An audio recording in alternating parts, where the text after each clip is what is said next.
Radio Publique Africaine.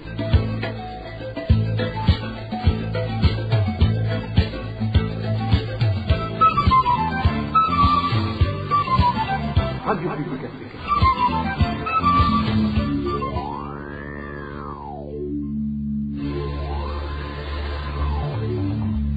C'est le moment de suivre le journal parlé en français. À la présentation, Inès Gakiza. Nous sommes vendredi 19 juillet 2024. Merci de nous avoir choisis. Bonsoir ou bonjour. Bienvenue à cette édition dont voici le sommaire.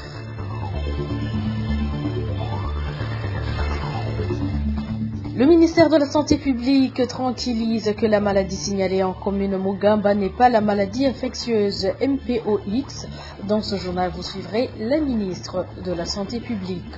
Sit-in des centaines de démobilisés de la province Bubanza devant le bureau postal du chef-lieu de la province. Ils réclamaient l'ouverture de leur compte à la poste.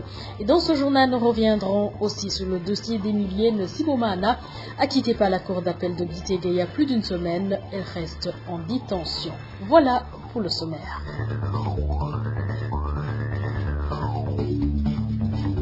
Encore une fois, bonsoir. Commençons par la page santé. Le ministère de la Santé publique et de lutte contre le sida a déclaré ce jeudi que les analyses médicales révèlent qu'il n'y a pas eu de cas de maladie infectieuse MPOX en commune Mugamba de la province Bururi, bien qu'il y ait eu une jeune fille morte d'une maladie inconnue et qu'il y a eu d'autres cas qui ont manifesté les mêmes symptômes que cette maladie. La ministre Lidwine Baladahana a précisé qu'en plus de ces résultats provisoires, les recherches médicales continuent pour pouvoir identifier la maladie qui a infecté ces citoyens. Suivez Dr Lidwine Baladahana, la ministre en charge de la santé publique. Il s'agit en effet d'une fille de 9 ans qui a consulté le 7 juillet 2024 la clinique Muramba en commune de Mugamba de la province Bururi pour des éruptions généralisées, une toux, une fièvre de 40 degrés Celsius. Malheureusement, cet enfant est décédé le lendemain, le 8 juillet 2024. La même symptomatologie a été observée chez 2 autres membres de sa famille. D'autres cas suspects ont été signalés à l'hôpital militaire de Kamenge et à l'hôpital national de police à mairie de Bujumbura et sont sous suivi médical. Après avoir appris ces informations, le ministère de la Santé publique et de la lutte contre le sida a vite dépêché des équipes multidisciplinaires avec l'appui de l'OMS pour mener des investigations approfondies et faire des prélèvements pour des analyses au laboratoire. Au total, 5 personnes ont été prélevées. Une fille de 12 ans au centre de santé de Viuya de la commune Mugamba, une fille de 2 ans, 3 mois et sa mère à l'hôpital Vigenda, un enfant de 13 ans à l'hôpital militaire de Kamenge et un homme de 26 ans à l'hôpital national de police. Après analyse des échantillons de la part du laboratoire national de référence de l'INSP, les résultats sont revenus négatifs à Mpox. À l'état actuel des choses, les équipes d'investigation sont occupées à effectuer des tests de diagnostic différentiel pour éliminer d'autres pathologies comme la varicelle, la rougeole, l'herpès, la syphilis ou des allergies médicamenteuses. Par ailleurs, des échantillons ont été envoyés au laboratoire spécialisé dans la recherche des maladies virales ouvri en Ouganda pour rechercher et éliminer tout autre type de Mpox non détectable par le kit utilisé au Burundi. Provisoirement donc, nous annonçons sur la base des résultats obtenus au laboratoire de l'INSP que la cause du décès de la fille de Mugamba n'est pas liée au Mpox. Dr Lidwine Baladahana a également interpellé les Burundais à suivre les mesures de prévention contre les maladies infectieuses et à toute personne présentant les symptômes d'une maladie infectieuse de se diriger immédiatement vers les médecins. Cependant, nous exhortons la population à rester vigilante et à appliquer rigoureusement les mesures de prévention recommandées pour se protéger contre les maladies infectieuses, surtout dans le contexte actuel où notre sous-région fait face à une résurgence de pathologies épidémiques comme le Mpox dans l'est de notre voisin, le Congo. Pour cela, il est fortement recommandé à toute personne présentant des signes suivants: une fièvre élevée, une asthénie, une toux, un mal de gorge, un gonflement de ganglions, des lombalgies et des douleurs musculaires de début brutal, des éruptions cutanées, de se présenter le plus rapidement possible à une structure de soins la plus proche pour une prise en charge adéquate. Le ministère de la Santé publique et de la lutte contre le sida reste engagé à vous tenir régulièrement informés et à œuvrer pour la sécurité de la santé de tous. Et parlant toujours santé, multiplication des cas de paludisme au cours de cette année 2024 à travers plusieurs coins du pays. C'est une situation due aux effets du changement climatique. Les études effectuées montrent même un risque de flambée du choléra au cours de la saison sèche, surtout dans les communes de la plaine de Limbourg. Le point avec Eric Nyonzima. Une analyse faite sur les 24 premières semaines de 2024 montre une augmentation de 128% de cas de paludisme par rapport à la même période en 2023. C'est ce qu'on lit dans le rapport de situation sur l'impact des inondations au Burundi.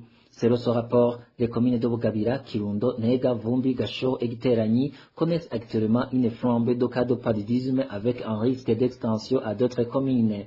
Ce rapport, produit par OCHA en coordination avec les partenaires humanitaires et les autorités du Burundi et couvrira la situation à la date du 13 juillet 2024, indique que les effets du changement climatique marqués par de fortes pluviométries combinées à des chaleurs extrêmes constituent des conditions propices à la prolifération de maladies, également comme le paludisme. De plus, selon ce rapport, l'apparition précoce de la saison sèche laisse entrevoir un risque d'apparition de flambée de cas de choléra, surtout dans les communes situées sur le littoral du lac Tanganyika, pouvant s'entendre à d'autres localités. L'évaluation et la cartographie des risques sanitaires réalisés, précise le rapport, montrent un risque élevé d'apparition de flambée de cas de choléra pendant la période de la saison sèche par manque d'eau potable dans 10 des 34 communes prioritaires. Il s'agit de Mutimbuzi, Muha, Mukaza, Nahangwa, Rumonge, Bugarama, Gihanga, Manda, Bubanza, Rugombo et Bugarama. Pour faire face à cette situation et éviter une propagation des flambées, de cas de pulvérisation intradomiciliaire sont en cours dans les districts sanitaires de Muyinga, Gasho, Kilemba et Vumbi, comme le précise le rapport. RPA. Je vous l'avais dit au début, plus d'une semaine après son acquittement par la cour d'appel de Gitega, elle est toujours en détention. Elle, c'est Emilienne Sibomana, syndicaliste et enseignante au lycée technique Chris Roy de Gitega.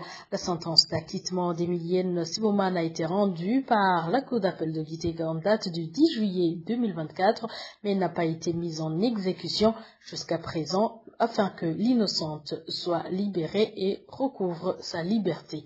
Le point avec Elvis Nyomongiri. Comme stipulé dans la signification du jugement et approuvé par Emilienne Sibomana en date du 10 juillet 2024 dans le jugement rendu par la Cour d'appel de Gitega en date du 28 juillet 2024, Dame Emilienne Sibomana a été acquittée par cette cour de l'infraction de dénonciation calomnieuse dont elle était poursuivie. La sentence clarifie en même temps qu'Emilienne Sibomana devait être rétablie dans ses droits qu'elle a perdu suite à son arrestation. En conséquence, la Cour a débouté l'abbé Laurent Nagrutimana de toutes ses prétentions. Cependant, 9 jours après la signification du jugement, Emilienne Sibomana croupit encore en prison. La décision de la Cour n'a jamais été mise en exécution afin que cette mère d'enfant recouvre sa liberté et regagne sa famille. Il est à cet effet de souligner que le surlendemain de la signification d'Emilienne Sibomana, en date du 12 juillet 2024, le procureur de la République près de la Cour d'appel de Gitega a saisi en pourvoi la Cour suprême. Emilienne Sibomana vient de passer une année et demie sous les Frodeberu, accusé de dénonciation calomnieuse envers le directeur du lycée technique Christ Roi de Gitega, l'abbé Laurent Nakarutimana. C'était le 26 juillet l'an dernier 2024 dans une réunion à laquelle participait le ministre de l'Éducation. Et sit-in le matin de ce vendredi au bureau postal de Bubanza, c'est au chef-lieu de la province, des centaines de démobilisés qui étaient venus exiger qu'on leur ouvre des comptes à la poste. Aucun autre client de cette banque postale n'avait le droit de s'approcher pour demander un service. Marie-Ange Ilakodze. Jusqu'à 14 heures dans l'après-midi de ce vendredi, une source de la RPA qui était au bureau postal de Bubanza a reporté qu'une foule de démobilisés était encore sur place. Ces gens s'étaient réveillés très tôt le matin et avaient fait une sorte de sit-in sur place. Ils exerçaient une certaine pression sur les agents de la poste. Tu sais que les démobilisés sont de nature violente. Ils sont en très grand nombre et remplissent toute la cour du bureau postal de Bubanza. Ce sont eux qui dictent affaires aux agents de la poste et donc ils disent que personne d'autre ne pourra être servi avant eux. De leur côté, les agents de la poste sont débordés. À part qu'il était difficile d'approcher cette foule pour quelqu'un qui n'est pas de leur statut, aucun autre client de la poste n'a pu être servi. Si il y a un problème, ceux qui veulent verser l'argent pour le paiement des fertilisants ou ceux qui veulent retirer ne peuvent pas avoir l'accès au guichet. Les démobilisés ont juré que personne d'autre ne pourra être servi avant que le dernier démobilisé n'ait été enregistré. Pourtant, le même exercice qui avait débuté hier s'était bien déroulé pour cette première journée. Hier, tout s'est bien passé. Les agents de la poste s'étaient organisés et un groupe servait les clients habituels alors qu'un autre groupe s'occupait des démobilisés. À ce sujet, la rédaction de la RPA n'a pas pu joindre Cléophas Nizigimana, gouverneur de la province Bubanza. L'activité de recenser les démobilisés par l'ouverture des comptes à la poste concernée, selon notre source, parmi les démobilisés, ceux des anciens mouvements armés et ceux de l'armée régulière à l'époque. Telle activité se serait même déroulée dans d'autres provinces. Merci Marie-Ange Ilakodze. Les autorités burundaises préfèrent de l'argent plutôt que de sauver la vie des habitants du quartier Karurama, au chef-lieu de la province Chibitoke, mise en danger par les activités de la cimenterie Buseko. À propos de Frédéric Bamvuginyumvila, président de la coalition des forces de l'opposition burundaise pour le rétablissement de l'accord d'Arusha, CFOR Arusha. Pour Frédéric Bamvuginyumvila, les autorités préfèrent rester muets face aux cris de détresse des habitants du quartier Karurama parce qu'ils gagnent de l'argent dans tout cela. Je vous propose d'écouter Frédéric Bamvuginyumvila, président de la coalition CFOR Arusha. La question de la cohabitation entre la Buseko, cette usine qui fabrique du ciment dans Chibitoke, et les populations qui habitent les alentours de l'usine constatent que cette usine crée une insalubrité autour de l'usine, à tel point que la population devient incapable de résister à cette situation.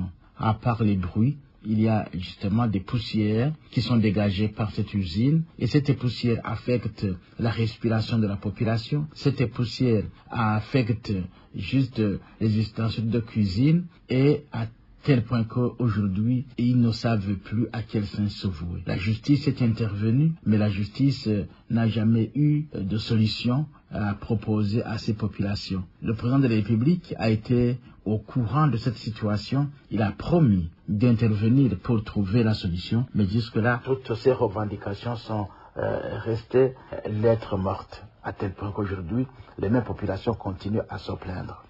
J'ai eu à discuter avec des responsables de cette population et ils m'ont donné tous les détails et je constate que malheureusement, ni le pouvoir exécutif ni la justice, personne n'a pas encore trouvé de solution convenable à cette situation qui prévaut autour de l'usine. Voilà. Maintenant, je crois que le véritable problème, c'est la corruption. Parce que chaque fois qu'on s'approche d'une solution. Cette solution, encore une fois, se déplace et la solution n'est jamais atteinte. Donc ça veut dire que il y a eu intervention de la corruption quelque part. La justice burundaise n'ayant pas pu aider dans cette affaire, Frédéric Bamvuginyumvira trouve qu'il est temps que les habitants du quartier Karurama portent plainte au niveau de la Cour de la communauté est-africaine.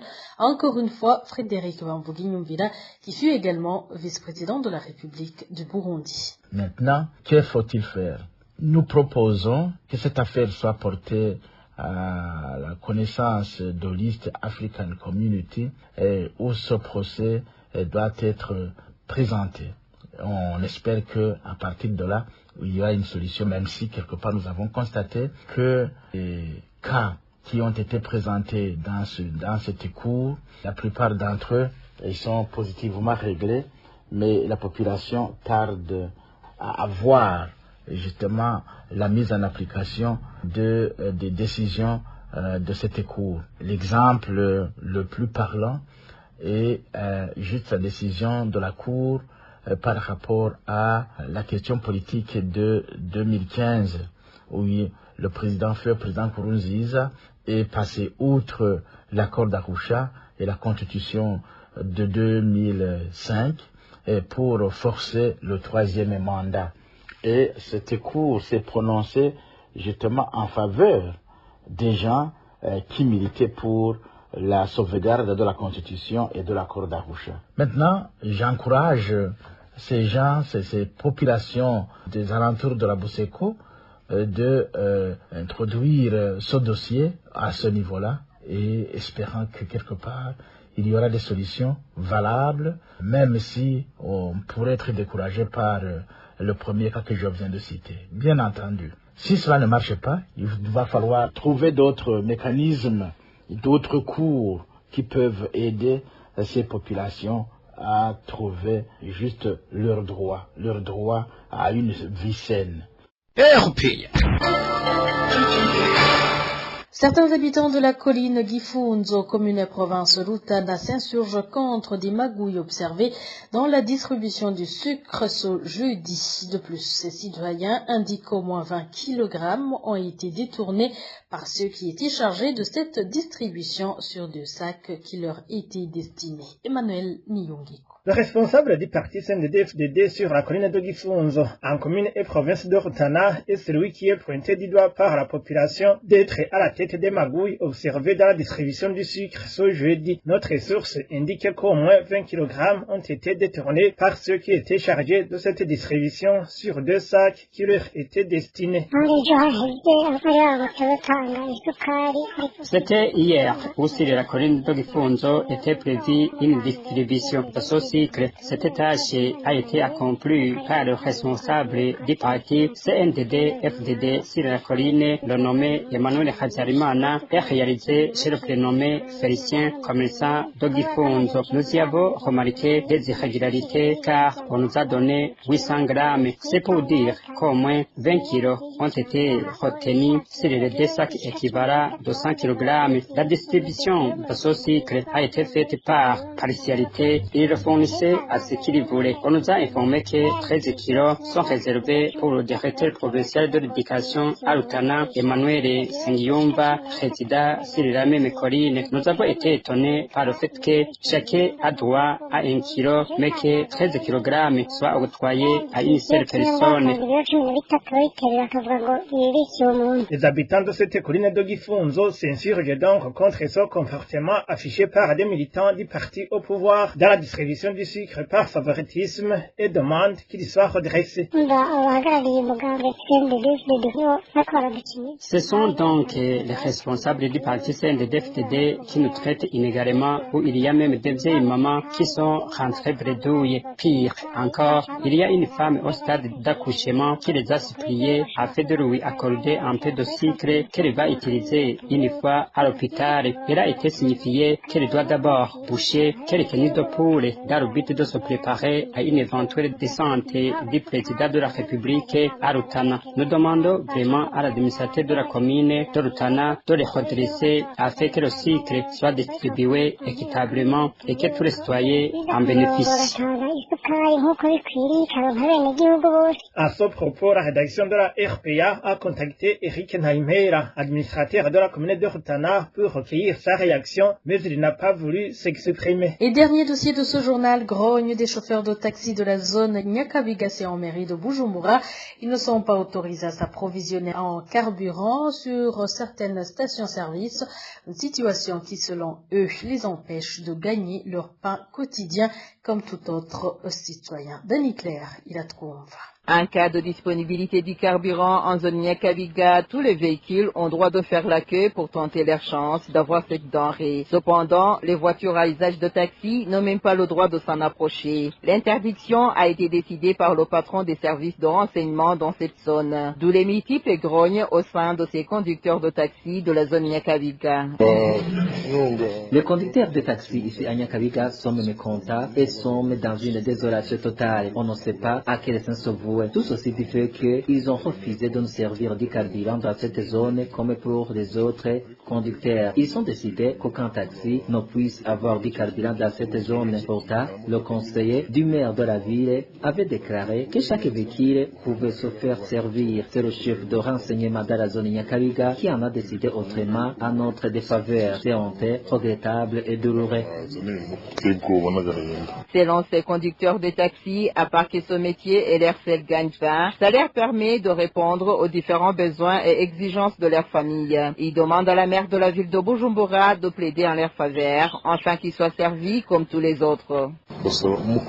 Nous demandons au maire de la ville de Bujumbura de sortir de son silence pour qu'il trouve une solution à cette situation et qu'il donne en même état de l'espoir à ces conducteurs de taxi. Ces véhicules aident les conducteurs dans le paiement de leur loyer, le paiement des frais scolaires de leurs enfants, le paiement de la nourriture, de même que les frais de santé. C'est dommage de voir qu'une autorité, comme le chef de renseignement de la zone Nyakabiga, puisse interdire aux chauffeurs de taxi de s'approvisionner en carburant dans leur propre zone. La RPA n'a pas encore pu joindre sur son téléphone portable Jimmy Hatsungimana, maire de la ville de Bujumbura. Merci Dani Claire, Ida Trouva. C'est par ton reportage que nous mettons point final à cette édition. Merci à vous tous qui nous avez prêté une oreille attentive. Merci à mes collègues de la rédaction ainsi qu'à ceux de la technique. Au micro, vous étiez avec Ines Kakiza. Excellent moment chez vous.